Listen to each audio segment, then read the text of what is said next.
السلام علیکم ورحمۃ اللہ وبرکاتہ۔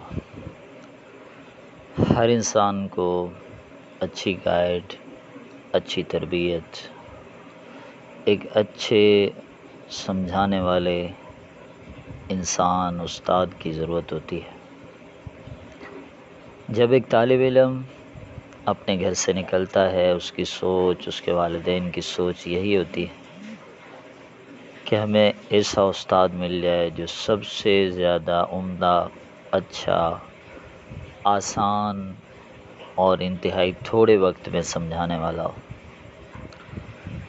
اگر انسان پوری دنیا تلاش کرتا ہے، اسے ایسا محسوس ہوتا ہے کہ چند لوگ ہیں جو مجھے سمجھا سکتے ہیں، لیکن میرے سامعین ایک بات یاد رکھیں، کائنات کا کوئی بھی انسان آپ کو اس طرح نہیں سمجھا سکتا جس طرح اللہ سمجھاتا ہے۔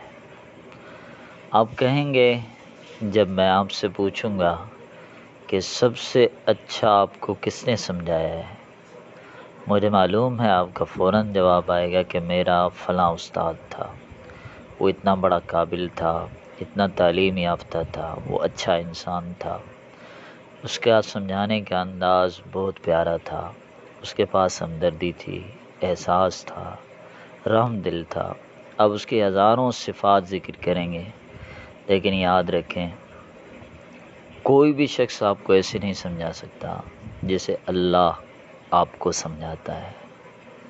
اور پھر اس کی رحمتیں کتنی وسیع ہیں، جو سب سے بڑا مہربان ہے تو اس کے سمجھانے کا انداز کیا ہوگا، جو آپ کے تمام عیوب سے واقف ہے تو اس کے سمجھانے کا انداز کیا ہوگا، جو آپ کے کمال، آپ کی ذہانت، عقل سے واقف ہے، آپ کی تمام ضروریات سے واقف ہے، آپ کے تمام مسائل سے واقف ہے، تا قیامت تک ہونے والے وہ حوادث سے واقف ہے، تو اس کے سمجھانے کا انداز کیا ہوگا۔